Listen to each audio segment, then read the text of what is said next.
ఓం సాయిరామ్. శ్రీ సచ్చిదానంద సమర్థ సద్గురు సాయినాథ్ మహారాజ్కి జై. మన సాయి కుటుంబ సభ్యులందరికీ నమస్కారం అండి. ఎలా ఉన్నారు, ఏం చేస్తున్నారు? మీ అందరూ కూడా సంతోషంగా, క్షేమంగా, ఆరోగ్యంగా ఉండాలని, సాయినాథుని యొక్క ఆశీస్సులు మనపై ఎప్పుడూ ఉండాలని మనస్ఫూర్తిగా ఆ సాయిని వేడుకుంటూ ఈరోజు వీడియోను మొదలు పెడుతున్నాను. ఇక ఈరోజు వీడియో కాస్త ఆలస్యమైందండి, క్షమించాలి. ఇక ఈరోజు వీడియో బాబా గారు మనకు తెలియజేయబడేటటువంటి సందేశం ఏమిటి అంటే, ఈరోజు నీతో తప్పకుండా మాట్లాడాలని నీ సాయిని వచ్చాను. నా మనసు కాస్త బాధగా ఉంది. నా మాటలను నీవు తప్పకుండా ఆలకిస్తావు కదూ. నీ మంచి కోసం ఈ సాయి కొన్ని విషయాలను చెప్పబోతున్నాడు. ఆ మాటలేమిటో తప్పకుండా తెలుసుకొని నీ మనసును ప్రశాంతంగా ఉంచుకో అని బాబాగారు అంటున్నారు. మరి సందేశంలో ఉన్నటువంటి పరమార్థం ఏమిటో తప్పకుండా తెలుసుకుందాం. అంతకన్నా ముందు మన ఛానల్ను మొదటిసారిగా ఎవరైనా చూస్తున్నట్లయితే ఛానల్ను సబ్స్క్రైబ్ చేసుకొని, వీడియో కనుక నచ్చినట్లయితే లైక్ చేయడం మాత్రం మర్చిపోవద్దండి. మీరు ఇచ్చేటటువంటి లైక్ ద్వారా మరికొంతమంది సాయి భక్తులకు మన వీడియో షేర్ అవుతుంది. బాబాగారి సందేశం గురించి తెలుసుకుందాం. నా మనసంతా చాలా బాధగా ఉంది. నీతో మాట్లాడాలని ఈ సాయి నాన్న కొన్ని విషయాలు నీకు చెప్పబోతున్నాడు.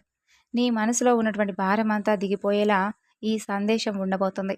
పూర్తిగా ఈ సాయి మాటలను ఆలకించు. నీ మనసంతా ప్రశాంతంగా ఉంటుంది. నిజమే, నువ్వు వింటున్నది నిజమే.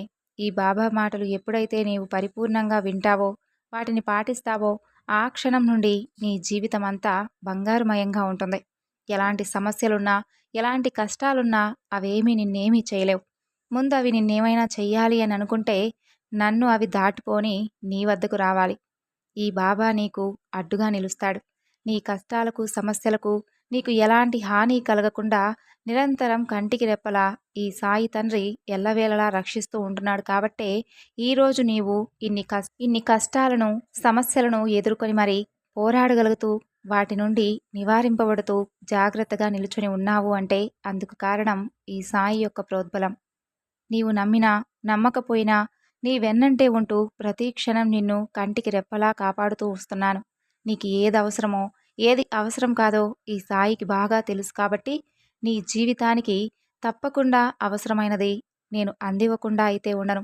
నువ్వు వద్దు అనుకున్నా సరే తప్పకుండా నీకు ఏదో ఒక క్షణంలో అయితే నీ మనసుకు అనిపిస్తుంది, బాబా నా మంచి కోసమే కదా ఈరోజు ఈ సమస్య నుండి నన్ను తొలగించాడు. అలాగే నన్ను ఆయన బిడ్డగా భావించబట్టే కదా ఎన్నో కష్టాల నుండి, సుడిగుండాల నుండి నేను ఇంత సులువుగా బయటపడి ఈరోజు కాస్తో కూస్తో సంతోషంగా ఉన్నానంటే ఆయన అనుగ్రహం ఉండబట్టే కదా. అలాగే నేను అనుకుంటున్నటువంటి కోరిక ఎన్నో రోజుల నుండి నెరవేరడం లేదు అంటే అందుకు ఏదో ఒక కారణం అయితే ఉండుంటుంది. లేదంటే నా బాబా నేను సంతోషంగా ఉంటే చూడడా, నేను సంతోషంగా ఉంటేనే కదా ఆయన కూడా సంతోషంగా ఉంటాడు. బిడ్డలు సంతోషంగా ఉండాలని ఏ తల్లిదండ్రులు మాత్రం కోరుకోరు. కాబట్టి నా బాబా కూడా నేను సంతోషంగా ఉండాలనే కోరుకుంటాడు. నాకు ఆయన ఏదిచ్చినా సరే నా మంచి కోసం ఆలోచించి మాత్రమే ఇస్తాడు. ఒకవేళ అది నాకు ఇవ్వలేదు అంటే అది నాకు తగినది కాదనో, లేదంటే ముందు ముందు జీవితంలో దాని వలన నాకు ఏదైనా కానీ భారీ నష్టం కలుగుతుందని ముందే ఆయనకు తెలుసు. కాబట్టి నాకు దాన్ని దూరం చేస్తాడు. దానివలన నాకు ఏదీ తెలియకపోవచ్చు, కానీ మూర్ఖంగా నాకది జరగడం లేదు, ఆ సమస్యకు అసలు పరిష్కారం లభించడం లేదు, నా కోరిక తీరడం లేదని కొన్నిసార్లు కోపంతో నా బాబాను కూడా ద్వేషిస్తున్నాను. సర్వాంతర్యామి అయినటువంటి నా తండ్రికి నా గురించి పూర్తిగా తెలుసు. అయినప్పటికీ నేనెందుకు ఇంత ఆందోళన చెందుతున్నాను? ఎందుకు నా సమస్యల నుండి నేను పారిపోవాలనుకుంటున్నాను? ఎందుకు నా కోరిక తీరడం లేదని నా బాబాను దుర్భాషలాడుతూ ఉంటున్నాను? ఆయనపై నమ్మకాన్ని పూర్తిగా విడిచిపెడుతున్నాను. రాను రాను నా యొక్క అయోమయమైనటువంటి ఈ పరిస్థితికి కారణం ఏమిటి? నా ఆలోచన విధానం ఎందుకు ఈ విధంగా ఉంటుంది? అనుకుంటూ నీ మనసులో 1,00,000 ప్రశ్నలు ఎదురవుతూ ఉన్నాయి. వాటన్నిటికీ సమాధానంగా ఈ బాబా నీకు కొన్ని విషయాలు చెప్పబోతున్నాడు. నీ గురించి, నీ సమస్యల గురించి, నీ కోరికల గురించి ఎవరు నిర్లక్ష్యంగా ఉన్నా సరే ఈ సాయి ఎప్పుడూ నిర్లక్ష్యంగా ఉండడని నీకెన్నోసార్లు చెప్పాను కదా. నేనెల్లప్పుడూ నీ సమస్యల గురించి, నీకు కావలసిన దాని గురించే ఆలోచిస్తూ ఉంటాను. ఎందుకంటే అది నా కర్తవ్యం. నా బిడ్డలు సంతోషంగా ఉండాలనే నేనెప్పుడూ కోరుకుంటాను. నేను ఆ సమస్యల నుండి ఏ విధంగా బయటకు తీసుకురావాలా అనేదే నా ఆలోచన. నీకు ఉన్న నిరాశ మొత్తం తొలగిస్తాను. నువ్వు ఏదైనా సాధించగలవు అనే ధైర్యాన్ని నీకు కల్పిస్తాను. దిగులు పడవద్దు. ఊహించనటువంటి సంఘటనతో నీలో ఉన్నటువంటి కొన్ని సంకోచాలన్నీ పటాపంచలవుతాయి. ఈ సాయిపై ఉన్నటువంటి అపనమ్మకాలు, అపోహలు అన్నీ దూరమయ్యేలా నీకు మంచి వరాన్ని అనుగ్రహిస్తాను. అలాగే నువ్వు ఆశ్చర్యానికి లోనయ్యేలాగా కొన్ని సంఘటనలు జరుగుతాయి. నిన్ను బాధపెట్టి, నీ మనసుకు గాయం చేసి, నీవు వద్దు అనుకుని కొందరు వెళ్ళిపోయారు కదా! వారి గురించి మాత్రం ఎప్పుడూ ఆలోచించవద్దు. నువ్వేమిటో, నీ మనసేమిటో నాకు బాగా తెలుసు. నీ మనసు బంగారం. నిన్ను ఎన్నో రకాలుగా మాటలతో, అలాగే వారి ప్రవర్తనలతో బాధించారు. అన్నీ సహించావు, ఓర్పుగా భరించావు. ఈ సమాజంలో ఒంటరిగా బ్రతకలేగా. అసలు జీవితం ఇంకా ఎన్ని గుణపాఠాలు నేర్పుతుందో తెలియక అయోమయంలో నిండిపోయావు. నేను నీకు తోడుగా ఉన్నానుగా. ఇక నీకెందుకు భయం? ఎవరు నిన్ను మోసం చేసినా నీ బాబా ఎప్పుడూ నిన్ను వదులుకోడు.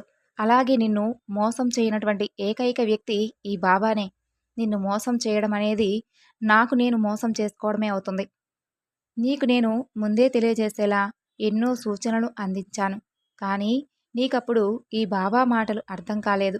బాబా ఎందుకిలా చేస్తున్నాడు అనేది ఎప్పుడూ ఆలోచించనే లేదు నువ్వు. నాకు కావాల్సింది నాకివ్వడం లేదు అని మాత్రమే ఆలోచించావు తప్ప, నాకు ఆయన ఎందుకివ్వడం లేదు? దాని వెనక ఉన్నటువంటి పరమార్థం ఏదో దాగి ఉంది కదా అని ఎందుకు ఆలోచించలేకపోతున్నావు? అర్థం చేసుకునే ప్రయత్నం కూడా నువ్వు ఎప్పుడూ చేయలేదు. కానీ ఈరోజు నిన్ను విడిచిపెట్టిన వారి స్వభావం పూర్తిగా తెలిసిన తర్వాత, బాబా ముందే నీకేం జరుగుతుందో తెలిసి కూడా ఎందుకు తండ్రి నా జీవితాన్ని ప్రశ్నార్థకంగా మిగిలిచ్చావు అంటూ ఇప్పుడు ప్రశ్నిస్తావా? నీకు వెంటనే కొన్ని అడగ్గానే నేను ఇవ్వలేను. కొందరికి ఇస్తాను. ఇవ్వనప్పుడు కొంత ఆలస్యం జరుగుతున్నప్పుడు ఎదుటివారి పూర్తి స్వభావం గురించి అవచ్చు, లేదంటే ముందు నీకు జరగబోయే లాభ నష్టాల గురించి నీకు తెలియపరిచే విధంగా నేను ఎన్నో సూచనలను మీకు అందించే విధంగా నేను పరితపిస్తూ ఉంటాను. అప్పుడు నేను మీకు అసలు అర్థం కానులే. ఎందుకంటే మీరు మాయలో చిక్కుకొని ఉంటారు. ఇప్పుడు మరోసారి చెబుతున్నాను.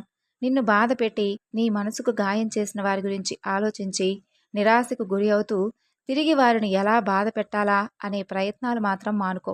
నీకు చెడు చేసినంత మాత్రాన నువ్వు కూడా వారికి చెడు చేయనవసరం లేదుగా.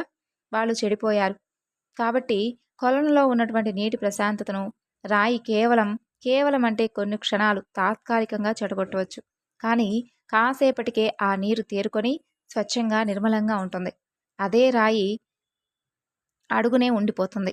ఒకటి కోల్పోయావంటే ముందు అంతకన్నా విలువైనది నీకు రాసిపెట్టే ఉంచుతాడు ఈ బాబా.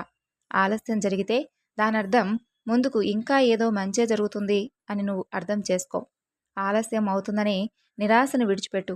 కొన్ని రోజులు బాధను బందీ చేసి నీ ముందున్నటువంటి కర్తవ్యంపై దృష్టి నిలుపు. ఈ జీవితమే ఒక పెద్ద ఆట లాంటిది.